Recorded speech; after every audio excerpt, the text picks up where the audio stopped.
let me resume the recording, otherwise there won't be a recording at the end of it. Lucky I spotted that. So everyone, today is going to be all about LinkedIn, how Jeri and I use LinkedIn and everything we've learned about it and how we use it to grow our respective businesses. So in terms of agenda for today, I will share my screen and let you know how that's going to go.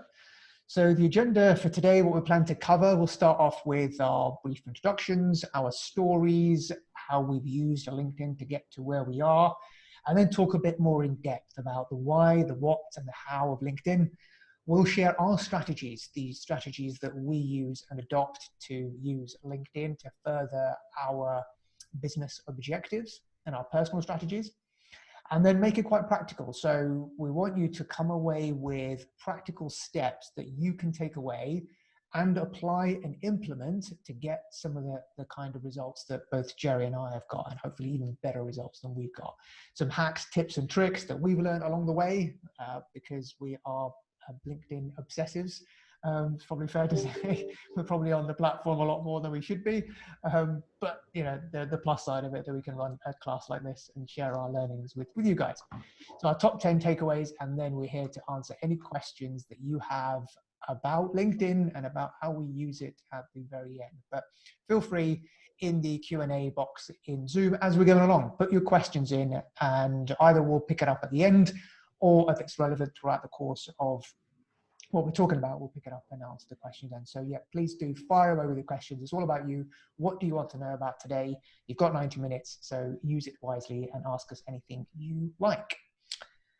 So first things first, let's start off with stories. Let me stop the share briefly. So Jeri, over to you. This is what the audience has been waiting for. Actually, before I start with Jeri, it's a bit of a coincidence actually, but I came across Jeri about a year ago now, obviously on LinkedIn, and we connected because we were both accountants. And then we actually ended up meeting up because it turned out by pure coincidence that we actually live in the same town, the same small town called Fareham, which is in between Portsmouth and Southampton, the hip happening town of Fareham. And we actually we live about 10 minutes away from each other. And Jeri actually lives about a stone's throw from my parents. So uncanny coincidence. We discovered each other on LinkedIn, and then met in the real world, and we occasionally bumped into each other at the local swimming pool for our respective kids' swimming lessons. So it's a small world. But Jeri, tell everyone what, kind of high level, when you got started on LinkedIn, the kind of results that you have got and found from it since you started using the platform. Go for it, Jeri. Okay. Hi everyone, thank you for joining us today. So my story, LinkedIn has been a bit of a crazy journey for me, I'm not gonna lie. I didn't really expect what has happened to happen, so I kind of stumbled upon LinkedIn a bit accidentally. Years and years ago, I was on LinkedIn, I just had a profile, I was employed at the time, had maybe 1,000 connections or something and didn't really use it. I might go on there every now and then. Sometimes I'd get contacted by recruiters, but that was it.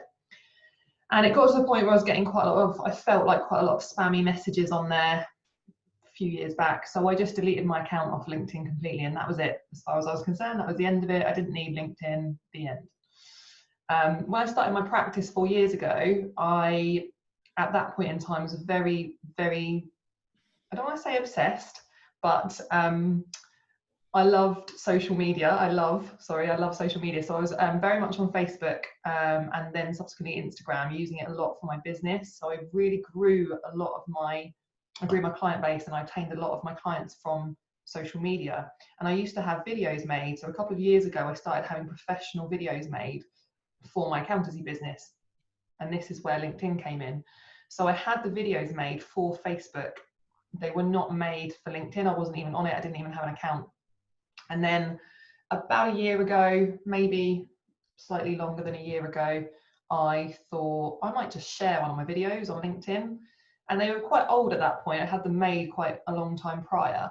But I shared one on LinkedIn. It was about what accountants do wrong. It's a little bit funny, I think. And I shared it, and it just went a bit mad. I had all these people commenting, and I was getting these connection requests, and it got viewed like 10,000 times in like 24 hours. And I didn't really understand what was happening because I hadn't been on LinkedIn. I wasn't aware of this organic reach that you could get on LinkedIn.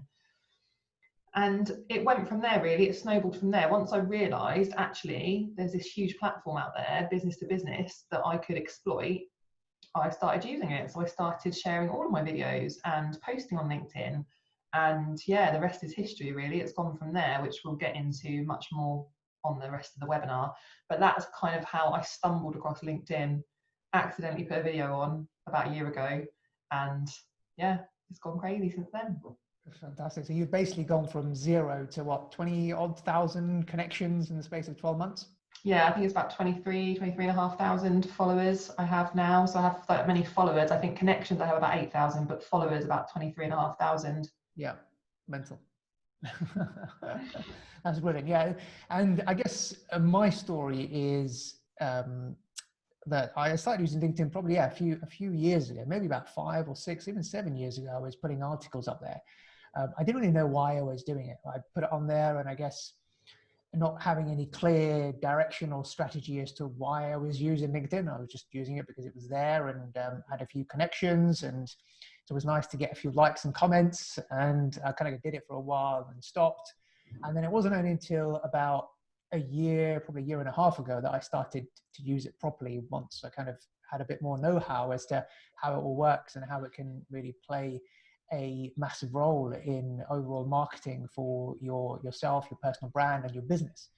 And over the last sort of year, I've built my coaching and mentoring business for accountants largely through LinkedIn, which has helped massively to get it from where it was to 100 odd members, which is where it is today.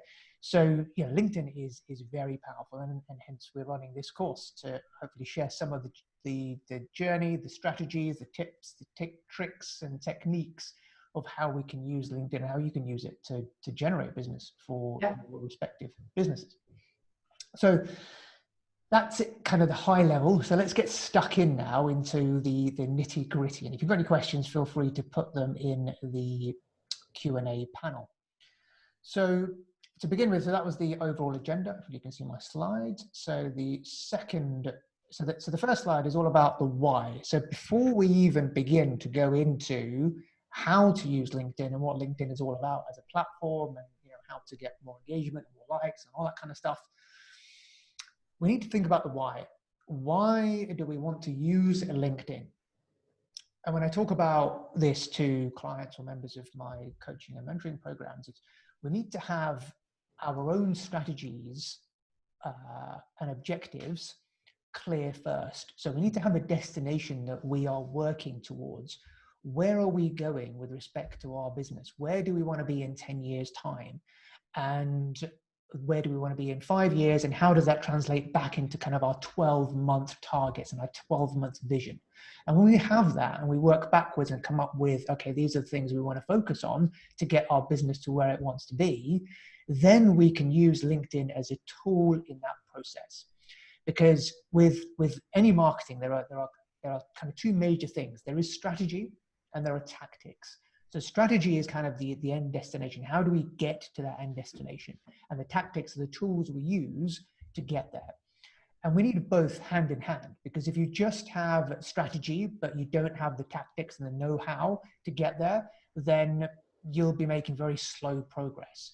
And if all you have is tactics, so you just want to try out this tool and that tool, then it'll just be a lot of noise and you won't really get very far because you don't know why you're using that particular platform.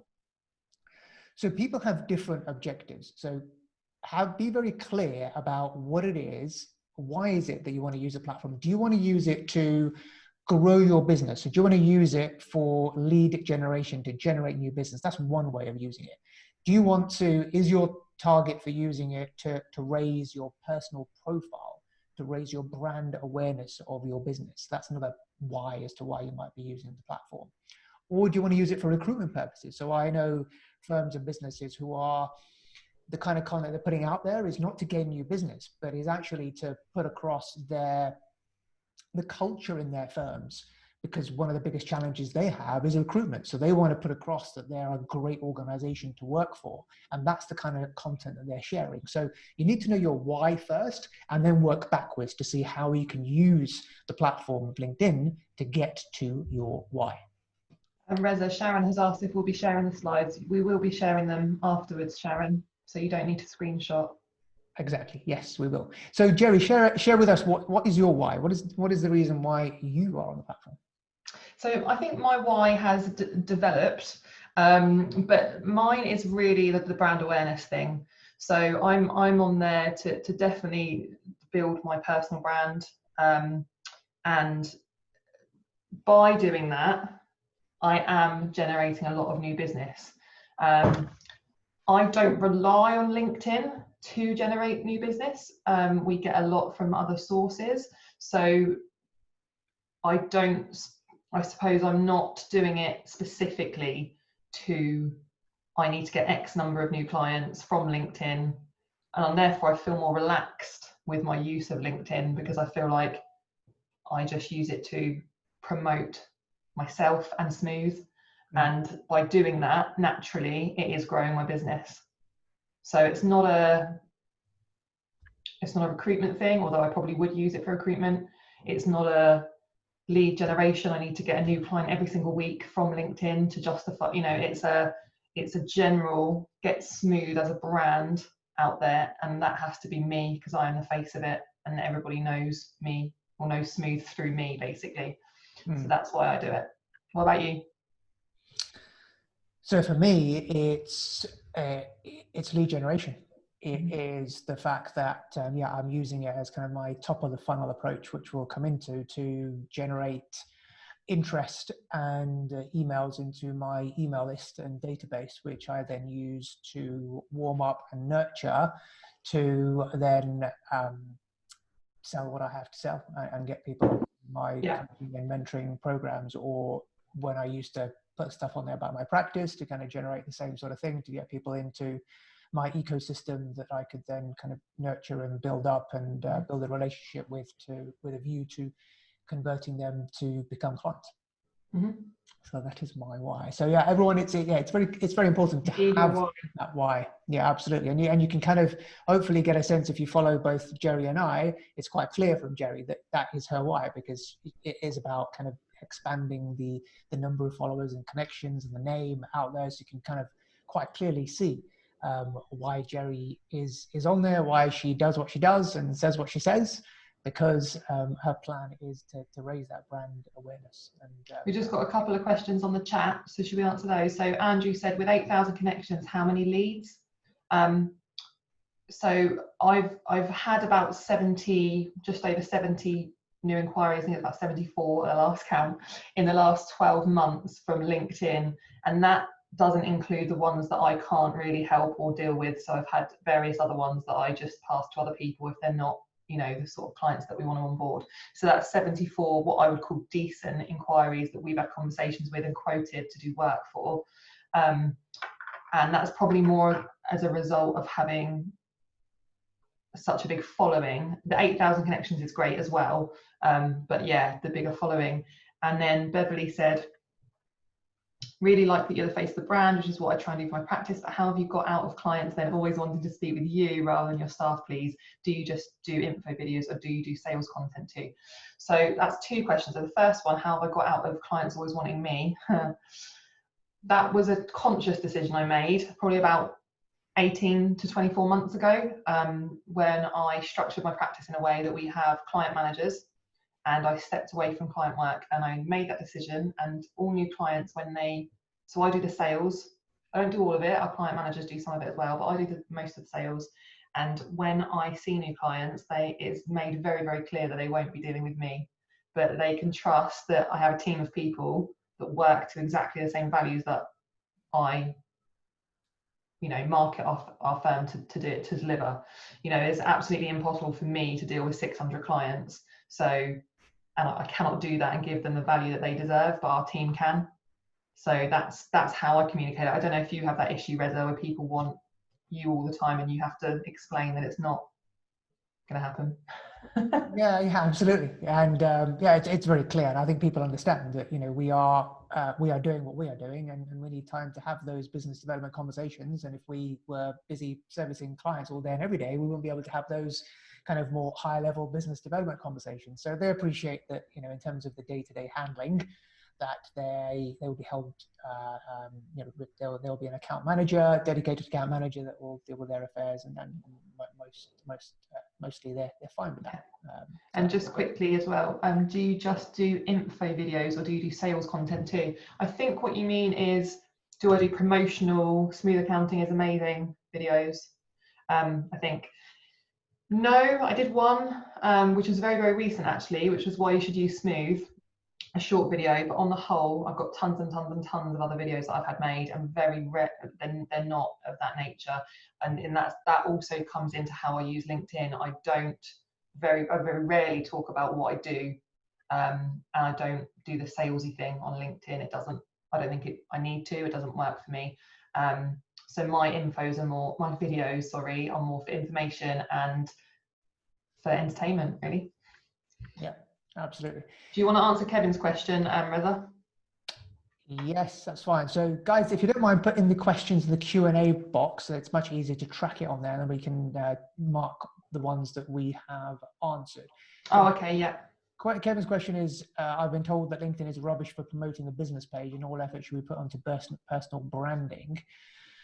I think, so I guess what you're asking there is that we shouldn't bother with putting stuff out on the business page, and I tend to agree, because most people on LinkedIn, they are there in their personal capacity as kind of a human being, and they want to interact with another human being. So, and the numbers and the stats in terms of engagement that business posts get, business page posts versus personal posts, is evident to the fact that people want to engage with an individual. So yes, absolutely, you're right, Kevin.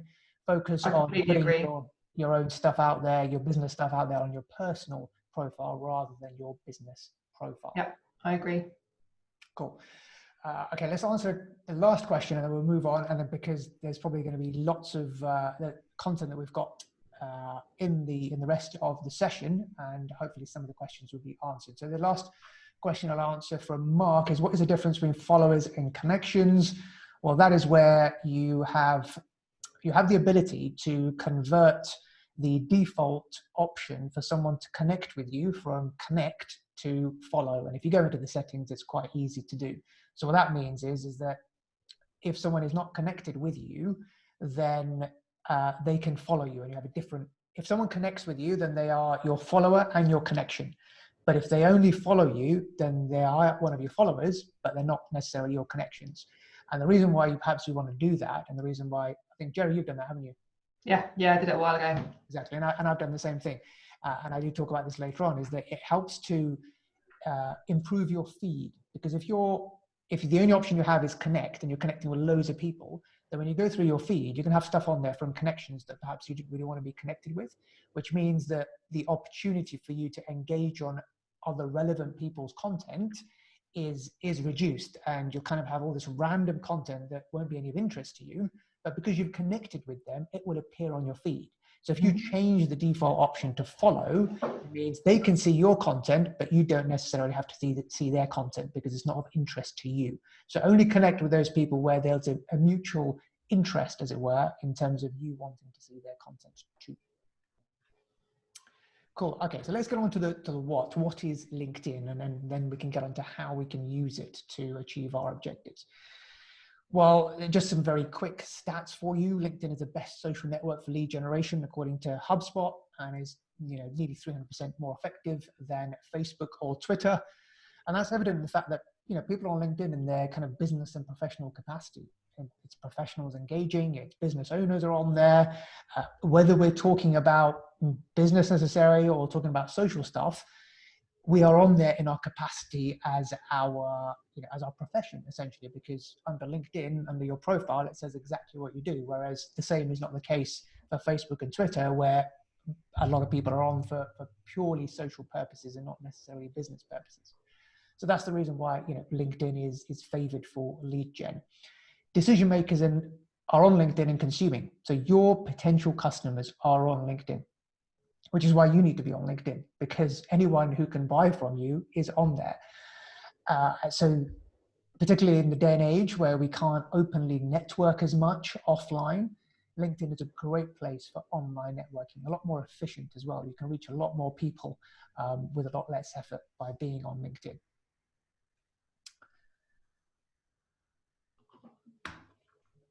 Right, so I'll briefly talk about kind of the marketing funnel. So by understanding this, it kind of gives us some guidance or just some clarity as to where LinkedIn fits in the equation. And then we can see how, you know, both Jeri and I are using it. So in essence, the marketing funnel goes through different stages. So how would you get a customer or a prospect who doesn't know you to know about you, to then start to build a relationship with you, and then get in touch with you to want to do business with you? And that's essentially what the marketing funnel is. And it goes through different stages where you have prospects who have no idea what you do, but through some kind of communication from you, through perhaps coming onto your website or hearing about you or seeing your stuff on social, they start to get to know you. And then through your communications and your posts and everything that you do in your marketing funnel, you build up a relationship where they start to like you, and then they trust you, and then eventually they come into doing business with you. So these are the typical stages of the marketing funnel. And a good acronym to remember them is AIDA, A-I-D-A. So you go through the awareness stage, the interest stage, the desire stage, and the action stage. So awareness is kind of your top of the funnel stuff where they don't know about you and you need to make people aware.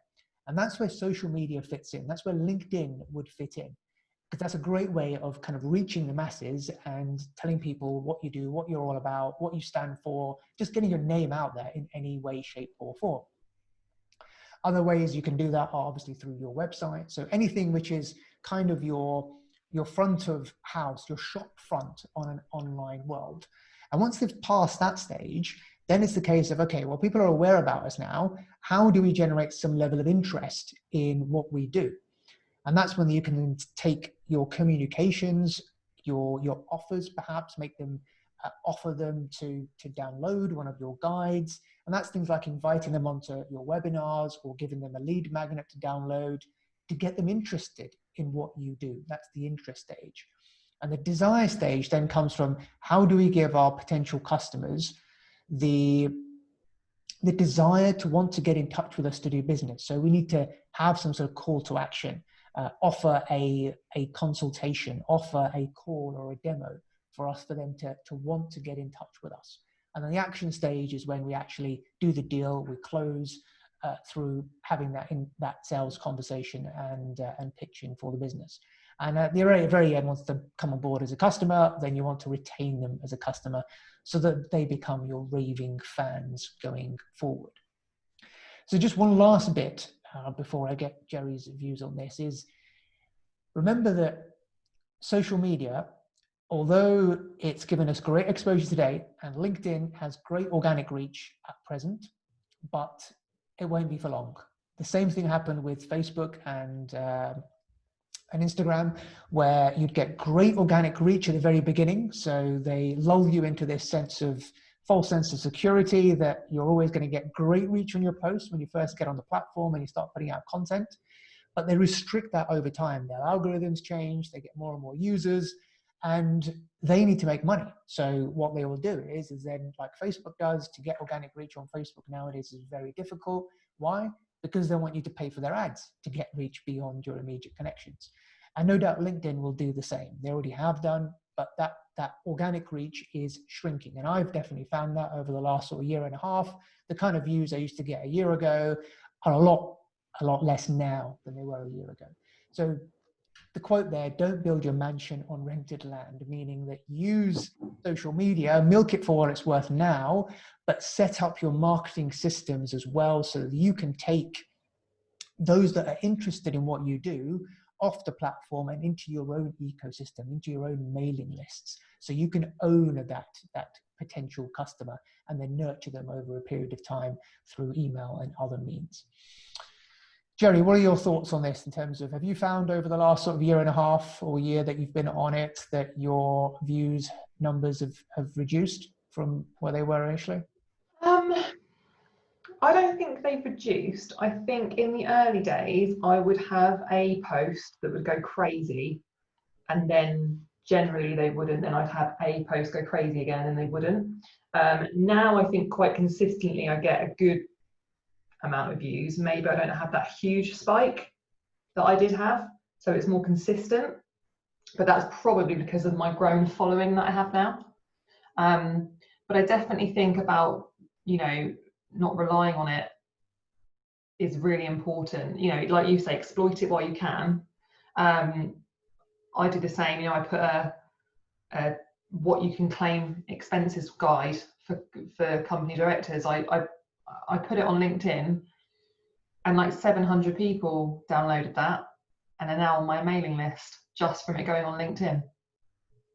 That's 700 business owners now that I have got their details for. So yeah, I completely agree with you. It's great, and there's loads of potential there, but I don't rely on LinkedIn to grow my business. It does grow my business, but if it didn't, we'd still grow anyway. So I think it's really important to be aware of that. Definitely, exactly. And as a newbie, what LinkedIn do is when you first go onto the platform, they do kind of give you this artificial boost, as it works. They want you to stay on the platform and create content. So your first few pieces of content will go crazy. And you're like, oh, wow, and I want to do this more.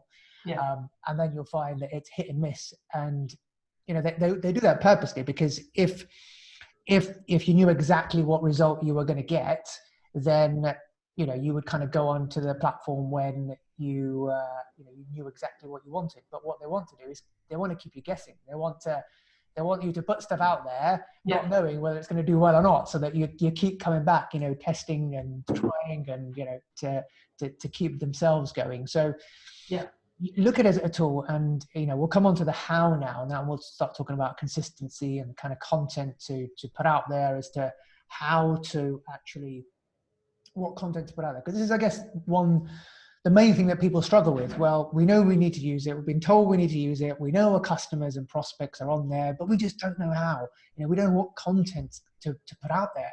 So this is kind of a big area, and we'll delve deeper into this. But in outline, I guess, from what I've learned, is that if your content falls within any one of these 5 brackets, then share it. And so that kind of gives you a wide range of potential ideas that you can turn into content that would be of value to people. And those are, educate. So if your content is educational, then people are going to benefit from it. Think about the benefits to your audience. So, the worst things you can do on LinkedIn is sell, because people hate being sold to. So a post that says, we're great, come and book a consultation with us using this link below, will just get 0 engagement. It will just flop, because people don't want to be sold to. Why should they go and book a consultation with you when they have no idea what you do? Well, they have no idea what benefits you can bring, how you can help them. Have you given them any value? Have you shared anything of use to them? So think of this as a way of sharing freely. And as Gary Vee would say, that every business in the world is a media company. We are all media companies, and we've got to either put out content which is educational, which is entertaining, like Jeri does, or inspiring, or sharing stories about yourself, personal stories, being you, being authentic, so people can relate. Because the idea is that we don't want to connect with people. We want to connect with human beings. We want to build up those relationships. And there'll be a time to sell in the future, but you've got to do that. You've got to do groundwork first. You wouldn't go into a networking meeting offline and immediately say, right, I've got this, can you buy from me? You just wouldn't do it. So treat the online space the same way you would offline. You've got to build that relationship, do the small talk. What do you do? Find out interesting things about them, because the selling will come down the line. Should we just quickly answer a couple of these questions? They might be relevant to sort of what we've just been saying, Reza. So just quickly, do you both manage LinkedIn yourself, messages, incoming and outgoing, as well as adding content, or is this managed by a team member? I can answer that. I do all of it myself. yeah, 100% of it myself. Whether I'll continue to going forwards, I don't know, but especially the managing the inbox bit, but certainly all the posting is me, very much authentically me. Reza?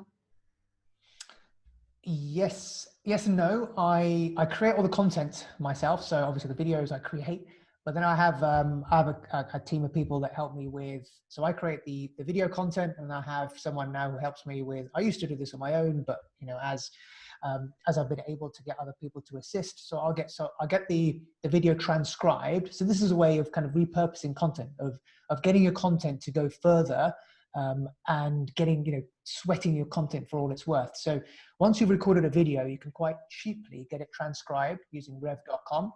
Once you've got it transcribed, you can get a copywriter or yourself to turn it into a blog post or a social post. And then that video can be put out on LinkedIn, but also it can be housed on your YouTube channel as well. So I have a team of people who kind of cut it up, edit it, and put it onto different places. But obviously the video recording I do myself. Yeah, sorry, and I will just say that I have all my videos professionally made. I don't do those myself, but I just mean I manage my LinkedIn account myself. So I log into it and I interact with people and I do the messages, inbox, all of that myself. The hashtags thing will come on to you later, I think, won't we, Reza? So I'll answer that later on. And then networking, I personally don't do any local networking, really, maybe one a year. All of my stuff is online. Yeah, likewise. I think, yeah, last time I went to a networking meeting was about 10 years ago. I used to hate it. I hated those situations. I'm a kind of real introvert. So, you know, those kind of social settings, didn't like them at all. And the 6:30 a.m. starts, not being a morning person, what a pain as well. So, so happy when LinkedIn came along. Cool. All right. Okay. Let's carry on. So in terms of, so we said about content and the kind of things we should do, being entertaining, being valuable, being educational, being inspiring. So we've got a few posts of mine that did well, and we've got a few of Jeri's that did well. So here are 3 that we picked of mine, and I'll talk you through kind of the purpose in each one. And you can see sometimes in that T post on the right-hand side it's just a complete random post. And I guess this was kind of at a stage where I didn't purposely do this, but it's a kind of thing that you kind of pick up that people want to do these. It's not in my nature to do these kind of personal story posts, but actually you find that these, you know, random personal posts actually get the most engagement. So me just posting a picture of my cup of tea saying it's just a simple pleasures in life, what are your pleasures, gets a ton of engagement. Because people can relate to that. And the key here really is, because it's all about engagement, it's about encouraging other people to comment and to add their tuppence worth. So one technique is to always add a question onto your post so that you give people the opportunity to put a comment, because the more comments there are, the more your post will get shown to other people. The other one is, the middle one is a poll. So people love polls because it's very easy to do. So polls are another way of just getting some people to kind of comment quite easily and engage in your posts. And then there's an example of actually like a value post where I was actually trying to get people to download something. So the one on the left-hand side is about giving away my value pricing framework. So I did a post on that and said, if you want a copy, leave a comment below and I get one sent over to you.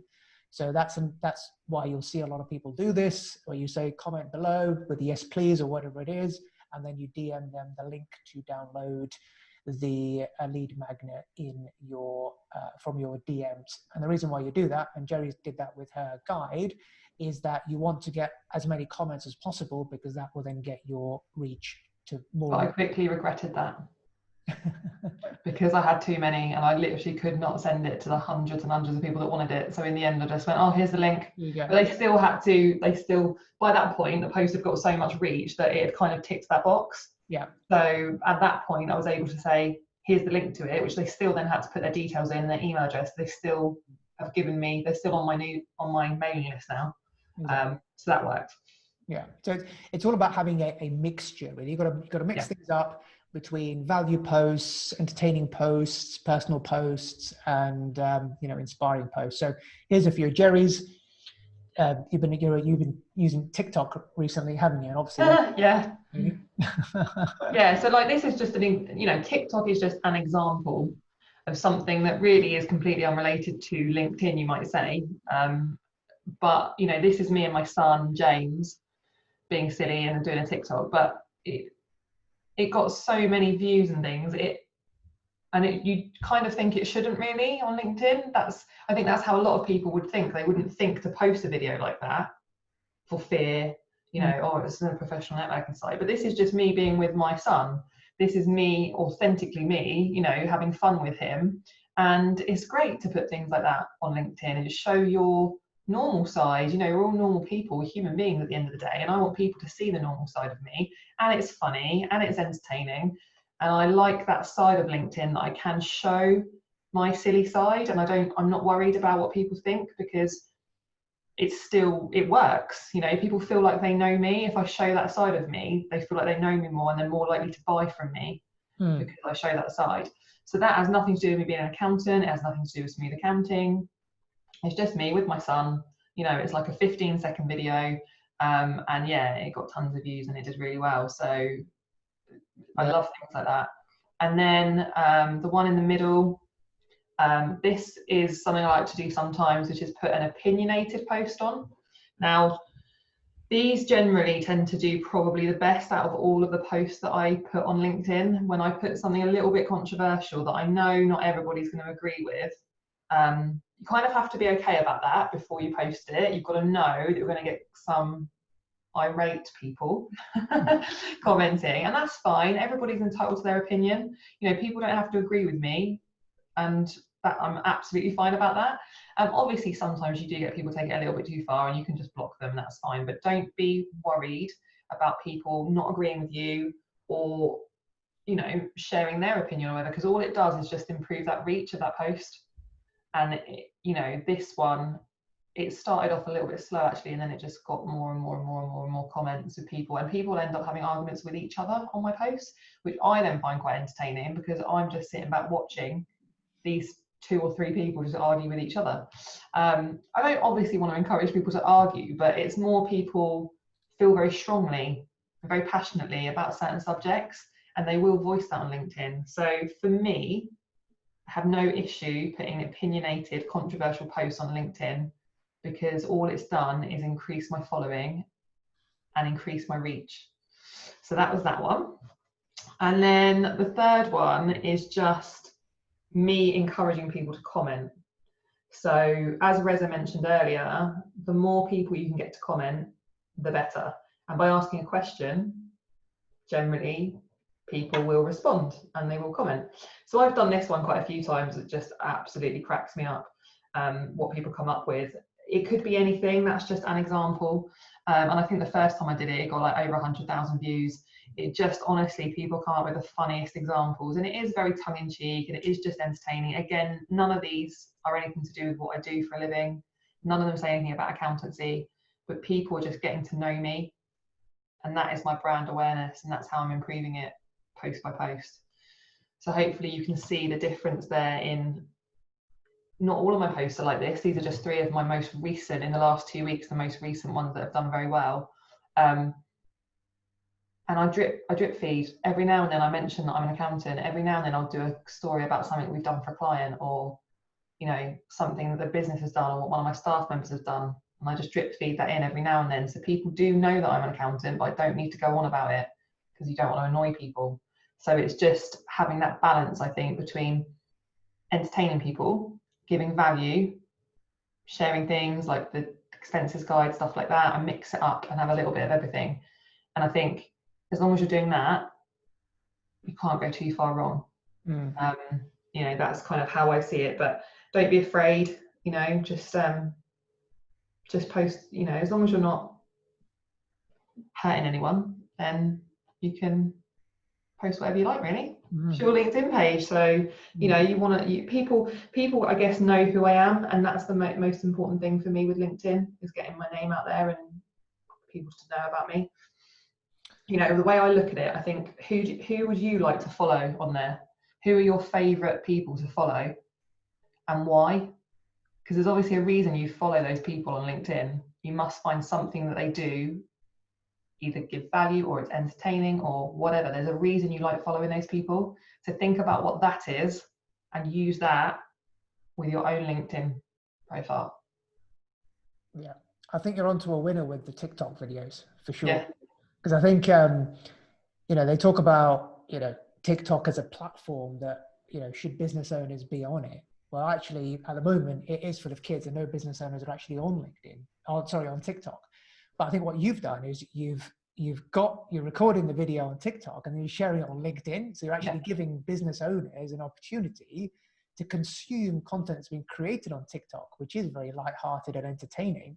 So you're using TikTok in a really clever way, I think, by bringing the whole entertainment factor to LinkedIn for people who otherwise wouldn't be on TikTok because that's not where they generally hang out. Yeah, exactly. And they're such short videos as well. That's the great thing. So TikTok videos, you know, they are a maximum 60 seconds, but the ones I do generally tend to be less than that. And they're just funny, you know, that's all they are. And I'll do them on TikTok, like you say, and then every now and then I just think, oh, I'll just post it on LinkedIn, you know, and they always get such good reactions. People just put laughing emojis underneath, and all those people, I guess, they know who I am. And that's because of the content I'm sharing all the time on LinkedIn. So, you know, I share that side of me because that is a big part of me. I am like that, you know, and by doing that, the inquiries I get from people are because people want to work with me because they feel like they know me. They've seen that side of me as well. They feel like they know me. It goes back to what you were saying earlier about getting people to know you, you know, and this is all part of it for me. The TikToks, they're silly, they're fun, you know, share them every now and then. It's not the only stuff I share on there. It's a very small percentage, but it just helps, you know, keeping the content going and keeping it interesting. Yeah, definitely. Because yeah, anything that helps to kind of your personality to shine through is a good thing.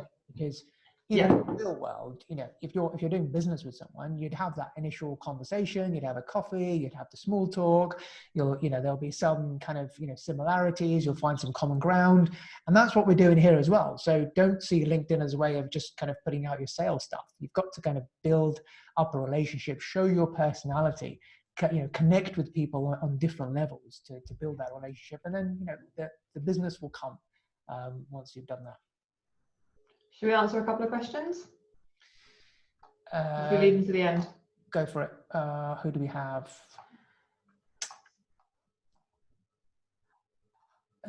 Should we go, Sarah? Do you plan what you're going to post on LinkedIn? If so, how far in advance do you tend to have a content plan for it? So Reza and I are probably a little bit different with this, but then our market is probably slightly different. Well, it is slightly different in what we're doing, so it makes sense that we would have a different approach. I don't plan anything, but you know, LinkedIn is, without sounding like a bit cheesy, is kind of a part of me. My social media, I feel like it's just an extension of me as a person. I use it without thinking. I don't designate a certain amount of time per day. Like someone else says, how much time do you invest in managing? I couldn't tell you because I just do it without realizing. It's just very kind of, it's not planned, but my content obviously is planned to an extent. My use of LinkedIn isn't. Does that make sense? So I'll plan my content because I would write my videos, then I'd go and have them shot, then they'd all be edited and then they'd be sent to me. But I wouldn't think, well, I'll post one per week for the next 12 weeks. Like, I don't do it like that. I'm very sporadic, and I'll just think, oh, I haven't posted a video in a while. Here's a video I had done. It's like that. So I'm a bit more kind of just go with the flow with all my social media because I enjoy it so much. It doesn't feel like a chore, it doesn't feel like a job, but I'm sure Reza's a little bit more structured than me. Yeah, so I'm less spontaneous. I have a plan every week of what content I'm going to put out. So I aim to put out a minimum of 3 posts on LinkedIn, and have done kind of consistently for the last sort of 6 months. So one of those would be a video, one of those would be a text post, and one of those would be a value post, depending on what I'm doing. So if I've got a webinar coming up, or if I'm offering a guest pass, or if I want people to I want to share a lead magnet I've created, or a poll, then that's what I'll do. So between 3 minimum posts, and if there's anything random that comes in on top of that during the week, then I'll share that too. But I kind of keep it to 3 because, again, looking at the kind of the geeky side of things in terms of the algorithm, LinkedIn gives you the most exposure in the first 24 hours after you post, and then your reach starts to drop. So what you want to do is to kind of milk that first 24 hours as much as possible. If you do a post straight afterwards within that 24 hours, it can affect the reach of your earlier post. So if your post is doing well, wait 24 hours before you post the next one. So in terms of going back to content, a couple of recommended books I have for you on the screen. They Ask You Answer by Marcus Sheridan is a great starting point for figuring out what kind of content to come up with.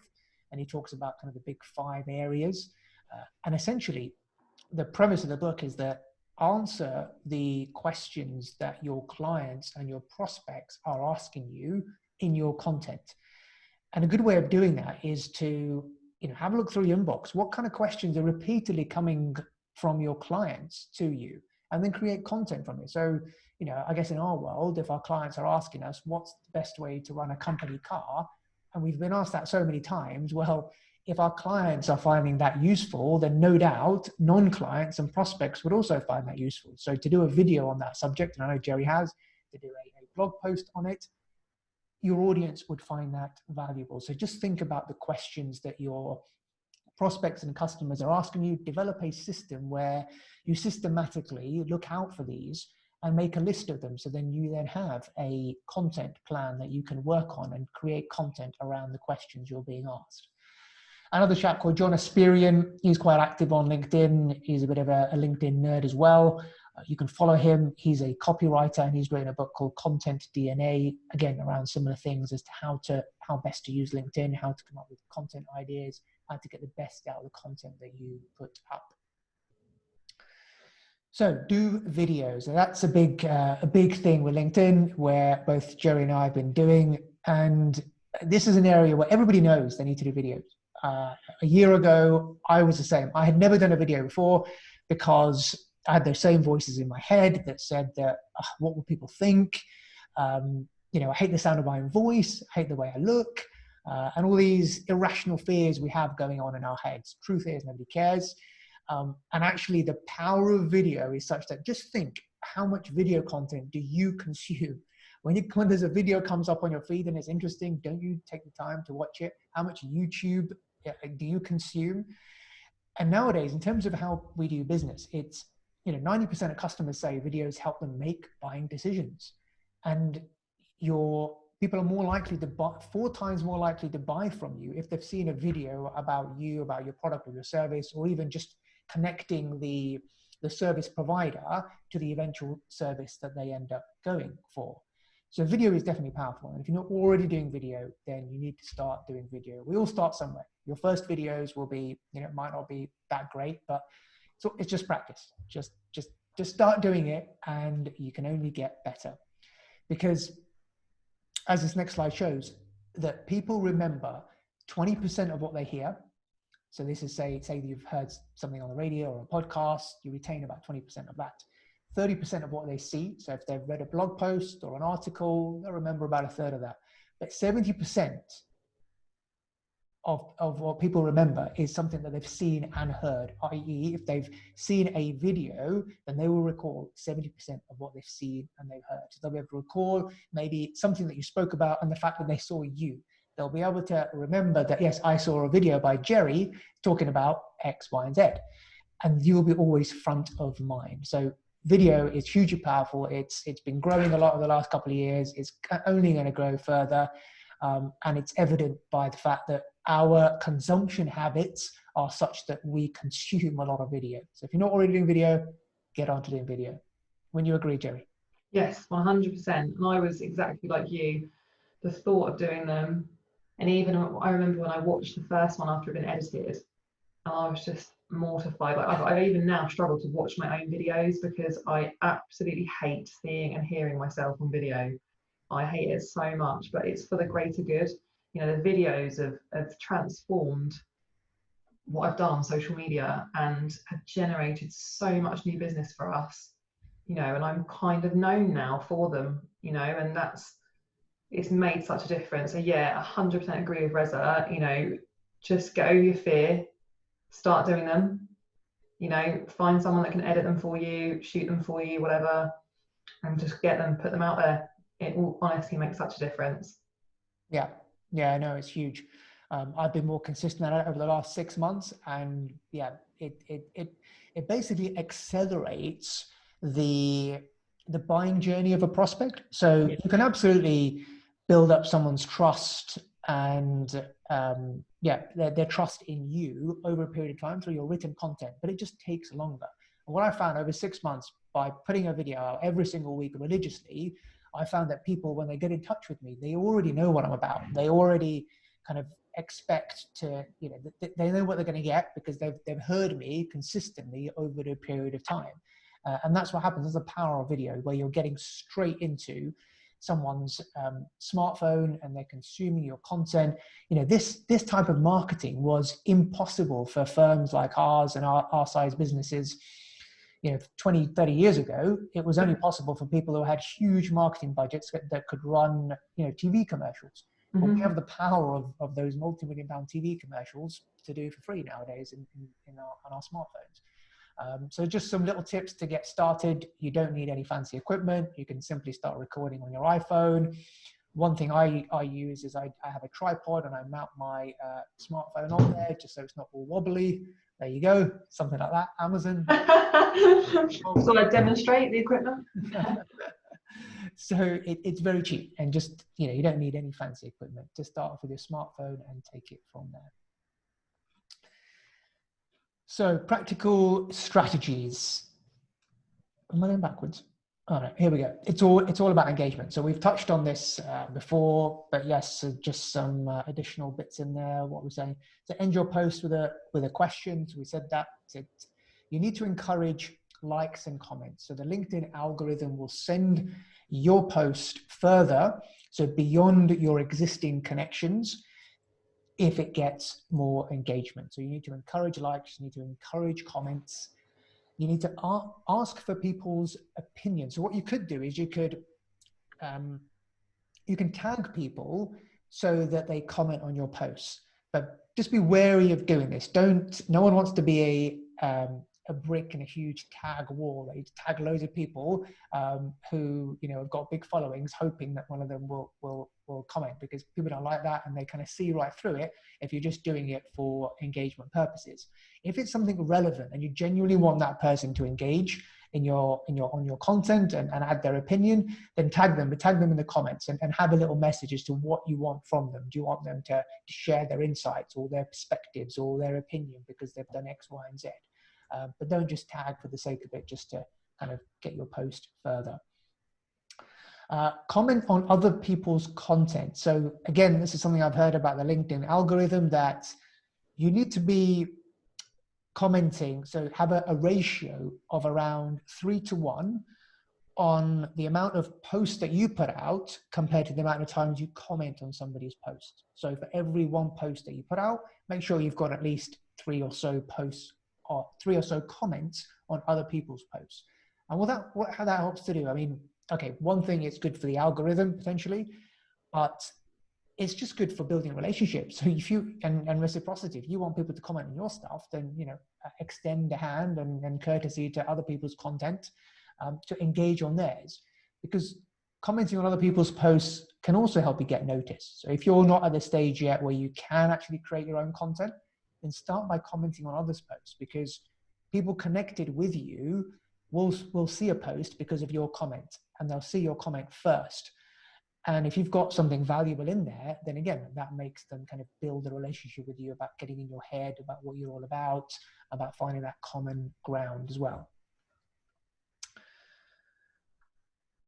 The other thing you can do is ask for engagement. Now, Jeri doesn't need to do this because she gets automatic engagement anyway. If you're starting out, then you can ask people for engagement. Now, as I said before, the first hour is key. That's when the LinkedIn algorithm is waiting for the signals to see whether it can push your content further, depending on the engagement in the first hour. So what you need, so some things you can do to kind of manipulate this is to get your colleagues. So if you have like a separate Slack channel or a WhatsApp group, get your colleagues, your co-workers to also engage on your stuff. And that helps because there's a few likes or comments, particularly when you're first starting out. And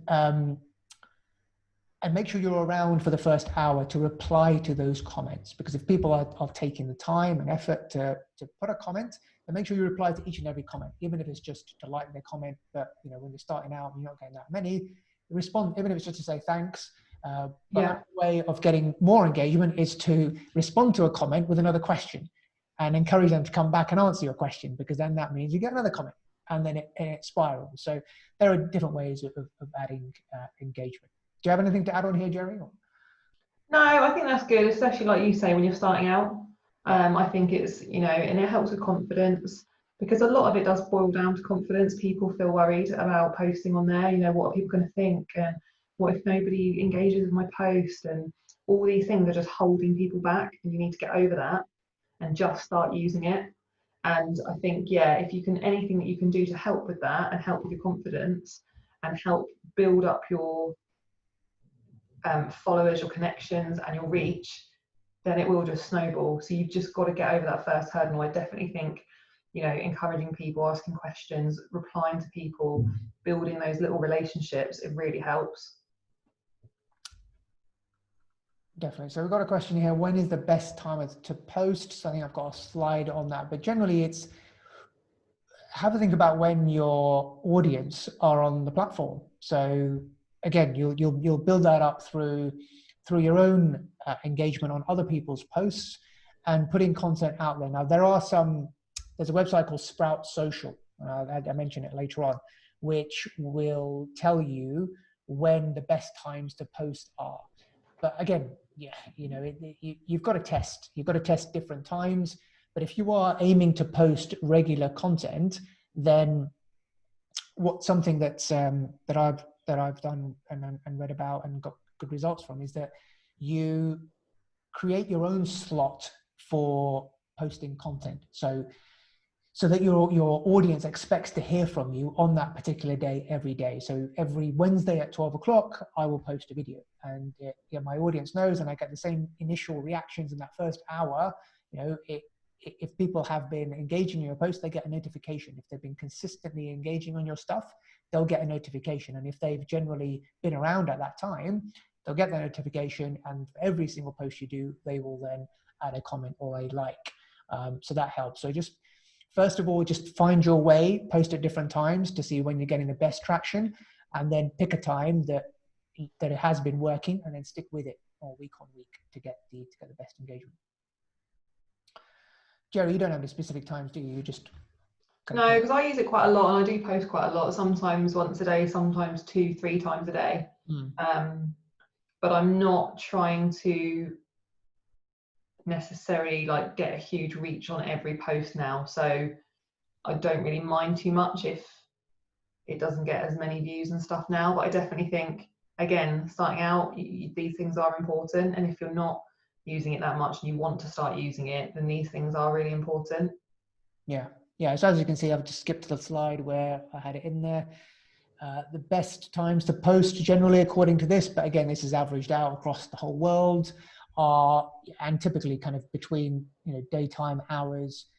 Monday doesn't tend to be a good day, so any Tuesday to Thursday between around sort of 9 a.m. and 3 p.m. is when people tend to be most active and commenting and engaging on the platform. So, which kind of makes sense, but I've equally, weekends are the lowest, but I've done posts on Sundays which have got really good engagement because there's not much going on. So if you put something out and it's good, then people will engage, because people do go on their phones on Sunday mornings as well. Particularly if the weather's crap. So, so here's another thing that's worth knowing about, which is dwell time, which LinkedIn talked about in one of their notices a few weeks ago, which is how the algorithm determines whether your posts are worthy of being spread across the platform. So dwell time meaning the longer someone spends on your content, the better. So regardless of whether you're getting a like and a comment, if people, obviously the LinkedIn algorithm can see whether people are stuck there on that post and they're actually reading it. Mm-hmm. So you'll, on every post, there'll be a see more thing. So you'll have a line and then you'll have a see more. If someone clicks on the see more to see the rest, that's a good sign. So one technique is to kind of have a question or put a statement, maybe a controversial statement at the beginning, but then leave a gap of about 2 or 3 lines before someone has to click the see more button to see the rest. That's one technique of getting people to read your posts. So another way of increasing your dwell time, so the time that people are spending on your posts, is to use document posts.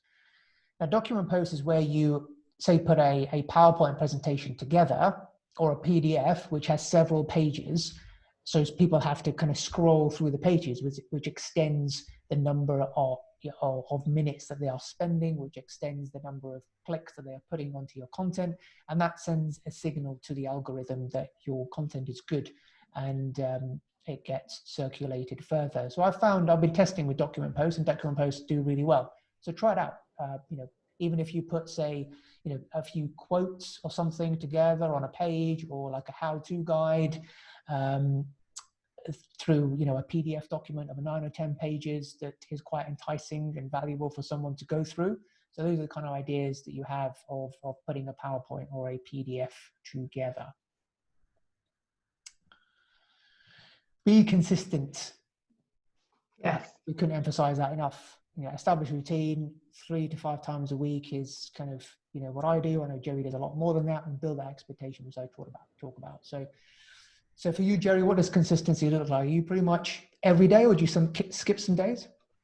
Well, nowadays I probably skip some days. A couple of weeks ago I just had about 10 days. I just deleted the app off my phone because I sort of just wanted a break.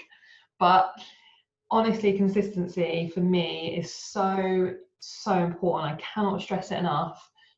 From the day I started my business, day one in my garage at home, I was on my Facebook business social media page. I had like 20 followers, and I posted every single day on there. And I have done that religiously. I've been on social media every single day of my whole business journey for the last 4 years. And that is why I've grown my business so much via social media, be it Facebook in the early days when the organic reach was amazing, LinkedIn the last 12 months, Instagram now I get quite a bit from. It's because I am consistent. And if you post something and it doesn't do very well and you don't post again, LinkedIn doesn't work for me, it's never going to work. You've got to be consistent. You've got to post regularly and do it for weeks and months and years. It's not a quick fix. You've got to be in it for the long run. Otherwise, no, it absolutely will not work for you. People are not going to buy from you. They're not going to inquire from you if they see you once in a blue moon on LinkedIn. You need to be in people's faces, even to the point of irritating people. I'm trying to sell charity raffle tickets at the moment for this online charity raffle I'm doing via LinkedIn. I can tell I'm getting on people's nerves because every single day I'm going on about it. But that's fine. I don't care. I just want to sell the tickets. So, it's my consistency is working, because every single day I'm selling more and more and more. And some of those posts are absolutely flopping and I'm getting hardly any reach on them because people are like, oh, charity thing again, I don't want to hear it.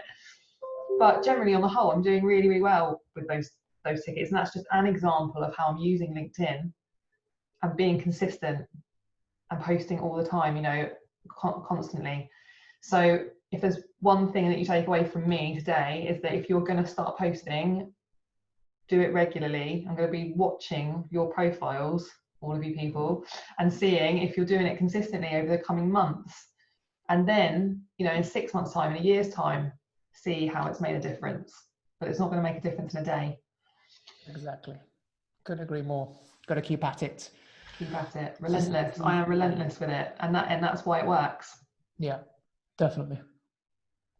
So moving on with the show, proactively connect. So this is where, when you're first starting out, have a clear idea as to who you want your ideal client to be. and connect with those ideal clients. So if you're not in the, position that the fortunate position Jeri is in, where people want to connect with her and she doesn't have to do much to get people to come into her mailing list, in order to be able to comment on other people's posts that would be interesting to those people, you need to connect with your ideal client. So have a look at who is your ideal client. So hopefully you've got a niche. If you haven't got a niche, then think about which kind of businesses would be your potential clients and connect with them. Send them a connection request, build those relationships, start posting on their content. Once you're connected with them, then they're going to see your stuff. And that's how you kind of build relationships slowly through LinkedIn. So no different than your offline networking.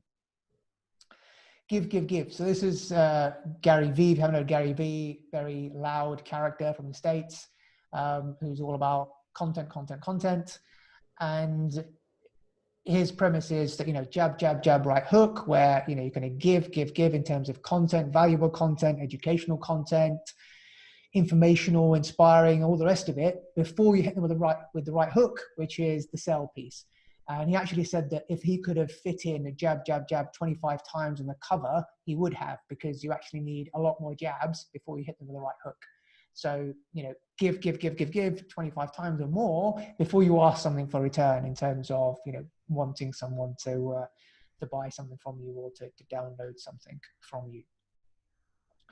And then look to actively move to DM and close. So if you've seen that people are engaging on your content and you're starting to build up these relationships, then be proactive in taking the conversation to a DM, where you've now earned the right, because you've given away so much value and that person has been engaging in your content and you've built up that relationship.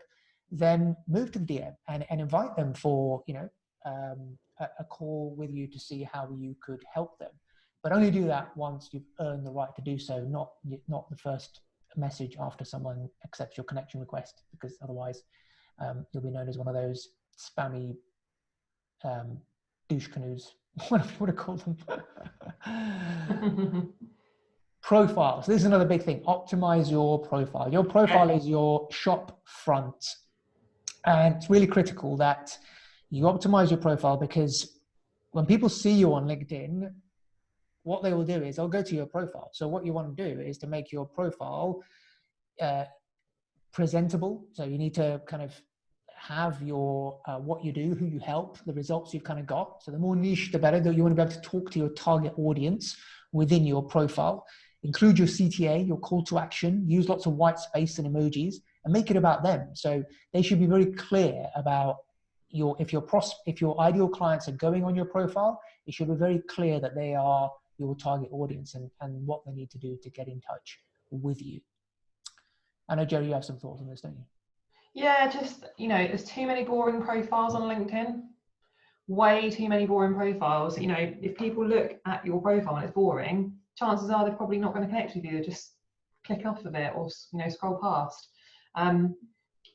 Little things like in my name, I have the purple heart, and that's because that's our color. Our brand color is purple, and I feel like I'm known for that purple heart. Well, I am. People say to me, I'm the purple heart girl from LinkedIn. That identifies me. So if you've just got your name in your profile, you need to add something after it to make your name stand out. It can be anything, any emoji you want, anything at all to make your name stand out. There's so many people I can think of that have that I know who they are purely on LinkedIn because of that. So that's just something really simple and small that you can do. Your cover photo. Too many people on LinkedIn don't have a cover photo. They just have a profile photo. Get your cover photo done. You can get someone to do it so cheap. Get one done, make it stand out. Like Reza says, your target clients, whatever they are, whoever they are, we've not just got accountants on this webinar. There's lots of different industries that have joined us. Whatever your target clients are, make sure that your cover photo speaks to them, so that as soon as they see it, it is noticeable, it's interesting. There's also a section where you can include your video links, and by putting your links to YouTube, for example, your videos, they actually populate on your profile, so it will show an actual square image of the start of the video, what it's about. So you'll see if you go to my profile, you'll see just below my profile photo and what I do and my bio is captions of my videos, one after another. I've put some of the ones I think are the best ones, the ones that got the most views in there, to be eye-catching, to get people's attention. Again, your bio, don't have a boring bio. Like, it just, honestly, people, or something that everybody's got, because you're not going to stand out. You know, if you're just one of thousands of people that've got the exact same bio, you know, not your average accountant, for example, you know, there's so many people that have got that, and you're using it. Just to have something a little bit different that shows a bit of personality, but also shows what you do, and that way it will help your clients find you and want to connect with you. Definitely. Just a few questions here relevant to okay. how do you get potential clients to offline conversations?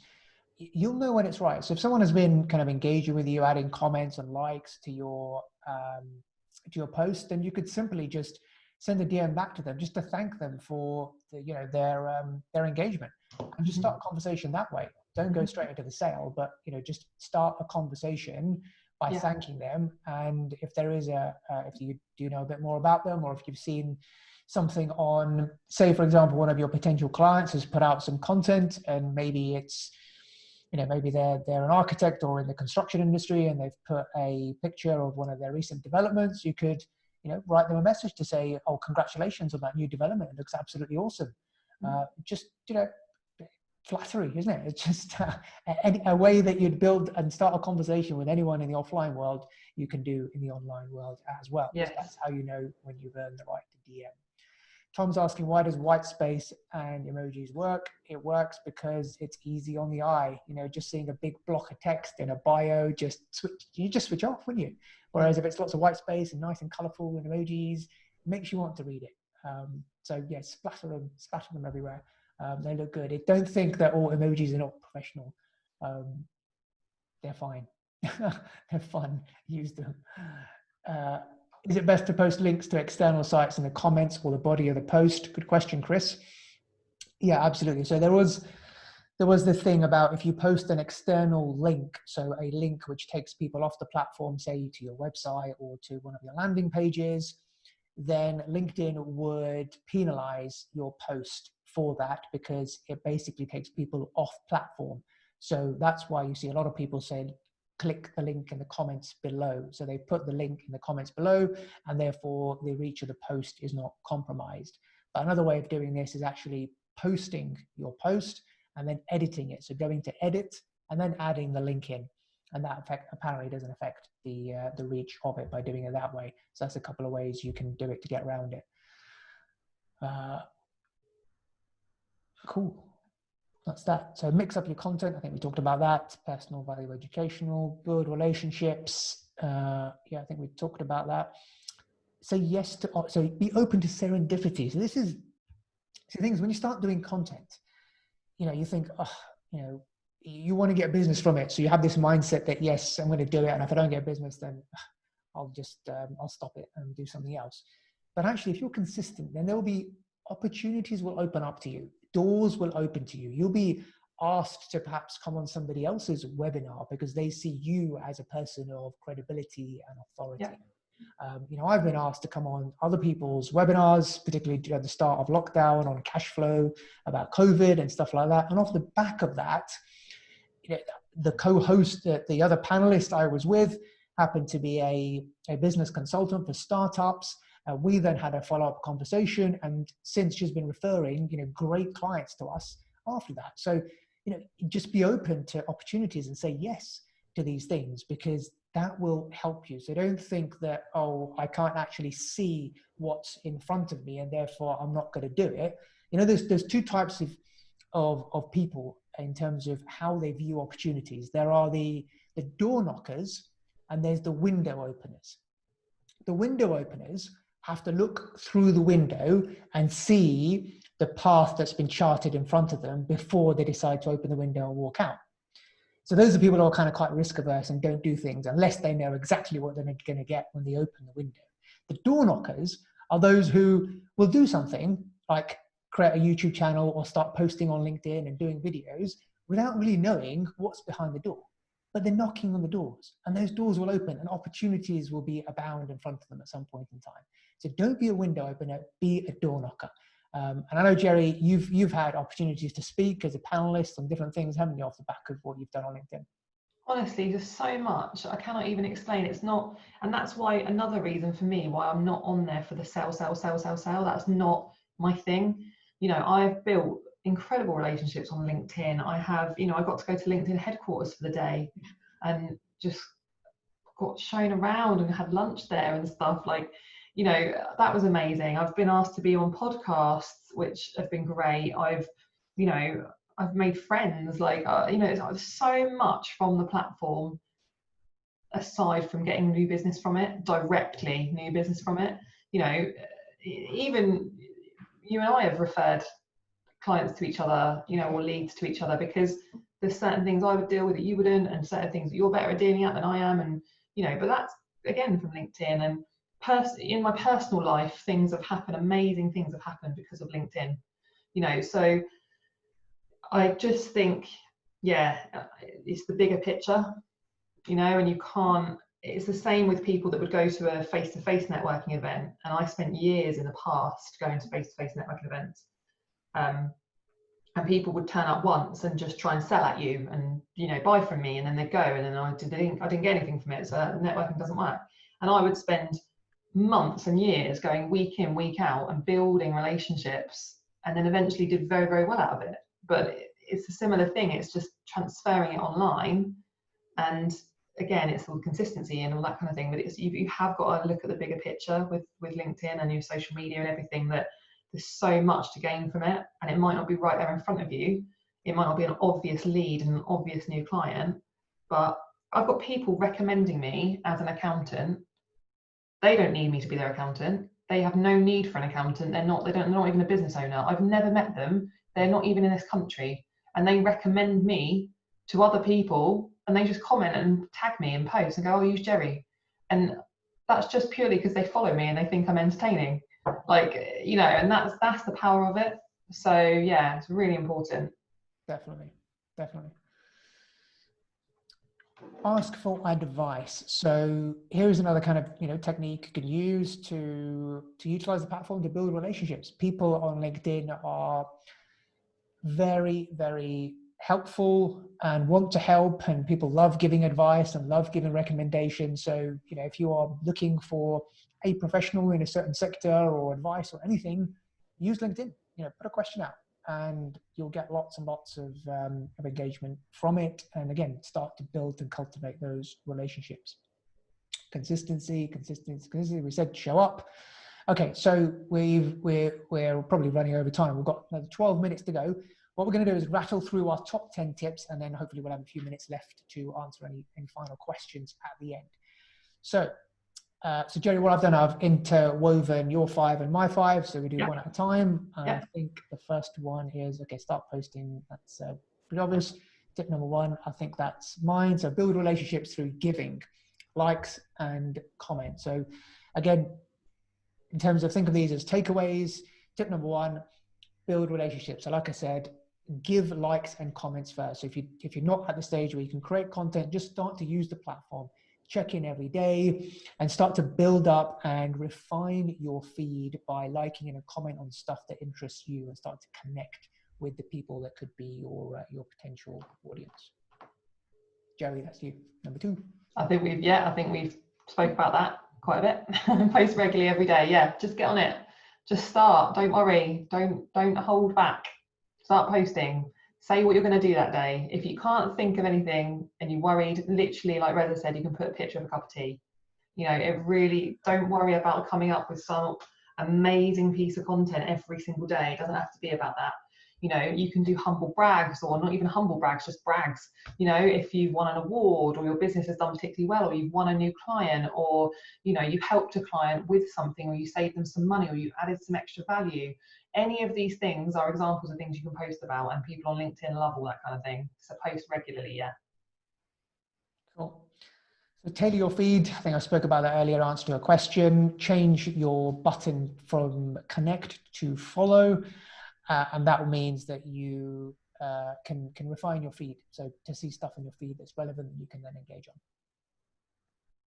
Post things that ask, so again, we talked about this earlier, the more comments you can get, the better reach your post is going to get. So rather than just putting a statement, you probably will get engagement, but if you ask people to comment, so it might be like my what are your first world problems, I knew people love things like that and they're just all over it. That's just an example, but anything where you can ask a question.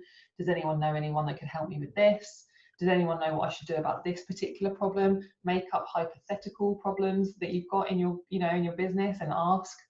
People love to give advice. So anything like that, the more comments you can get, the better. Optimize your profile. So we spoke about that. I see Bev in the chat has already gone away and done that. So that's brilliant. Good action taking, Bev. So optimize your profile with a CTA. Remember that your profile is really important. People will go back to that once they see your stuff. It's your shop front. So, put your cover post on there, include your emojis, the white space. If you're struggling about your tagline, then something that Shay Rowbottom, who's quite famous on LinkedIn, does lots of videos on there. Something that she mentioned is have this line, think about this line, I help XXX, so who is your target audience, achieve Y, what do you help them to achieve, what's the end result of what they get after working with you, through whatever it is that you, to help them get there. So if you can answer that, put that as your tagline, it's to, why people should want to get in touch with you. Make your name stand out. I already said, sorry, I've done that, but yeah, make your name stand out. So my purple heart, as you can see, I've also got a few emojis in my bio. I put silly things in my bio, but it just makes me stand out. I think my profile really stands out, and that's what you need on your profile. So yeah, make your name stand out. All of you, go and put an emoji after your name, or put something, put a middle name in, anything to make your name stand out. Definitely. Good stuff. Oh yeah, the feature, you mentioned the featured section, didn't you? So basically the featured sections, when you do start creating content, then what you can do is to then put your best content, so say your best 3 or 4, actually more than that, I think about 10 you can use, into the featured section. So that is quite a recent feature of LinkedIn, which came in probably a couple of months back. And what that helps people to do is when they go on your profile, that's one of the first things they'll see. So what you want to do is to put your best content in that featured section. Tip 7, use 3 hashtags. I think there was a question on this earlier about how many hashtags. Should we use hashtags? Yes, you should use hashtags on LinkedIn. They say 3 is the optimum, between 3 and 5, not 300, because it's not Instagram. So it's a very different way of engaging on the platform. Whereas with Instagram, you kind of have to use lots and lots. With LinkedIn, just use 3, use them at the end of your post, so it doesn't kind of confuse what you're saying in the rest of the post. People do follow hashtags, so you can, if you type in top 100 hashtags into Google, there's a chap called Andy Foote on LinkedIn who went through all the hashtags, and he's come up with like a top 100 list. So you could pick and choose one of those. There is, it's kind of arguable whether that helps or not, but there are some hashtags which are followed by many, many people. So by all means, try it out at something like digital marketing, hashtag digital marketing, or hashtag LinkedIn. Obviously, make it relevant to the post that you are doing. Hashtag accounting and accountants, for example, if you're looking at the accountants community. Use videos, and if you do, make sure you link them to the top of your profile. Again, I already mentioned this, but really important. So yeah, just start having some videos made. I cannot stress it enough. It will make such a difference to your content, and it's just a different type of content to put out rather than just putting posts out. Also use photos. So again, like Rez's picture of his cup of tea, a photo will make a difference to a post. And yeah, videos, absolutely. Tip number 9, batch your content to make it easy. So this is something that that I find quite useful, where I will record my content or my videos in one go, so that I don't have to think of something to do every single week. I'll record them, get them edited, and then I know I've got, say, 10 videos to put out over 10 weeks, and that's my video content sorted. I do the same. Whilst it's all in my head. So that you can do that not just with videos, but through your text posts. Obviously, you need to make sure it's still relevant at the time if it's being posted. But there is, some element that you can batch. Other stuff is good to have something which is relevant to that particular day in that particular context, and being spontaneous. Be authentic. Don't worry about trolls. So yeah, just be authentically you, because that way you will attract the type of clients that you want to work with. And I think that is so important. You know, if you're on there to try and get new business, you don't want to get leads from business owners that you don't want to work with. So by being yourself, being authentic, even if people don't agree with you, you know, I get loads of people don't agree with me. Probably half the people that follow me don't agree with some of the things I say, but it's entertaining, it's interesting, and they still follow regardless, and they're still helping me build my brand regardless. So, you know, I'd rather be known by many people than liked by a few people. So that's kind of my mantra and the way I think about it. I'm just myself. I post things that I think or I feel or have happened to me or my children or whatever. I just post it. And, you know, by doing that, people get to know me and they like me or dislike me, whatever, they know me. And, you know, it works because I get inquiries from people that want to work with me because of that. And then chances are I want to work with them too. So just be yourself. Don't try and put on a front on LinkedIn and start posting things that you think people want to see. Just be authentic. Definitely. We've got to the end. Hope that was useful, guys. Here are, if you want to get in touch with us, there are our contact details below. I have a Facebook group. If you're an accountant, feel free to come and join that if you haven't already. We're both on LinkedIn, so do connect with us if you're not already connected with us, but you probably are because we advertise this on LinkedIn, so you probably most definitely connected with us there. But yeah, we're happy to help. So I'm sure both Jeri and myself don't mind if you tag us if you're starting in a content creation journey and you'd like a boost. Then we're open for everyone who's attended today as a way of saying thank you.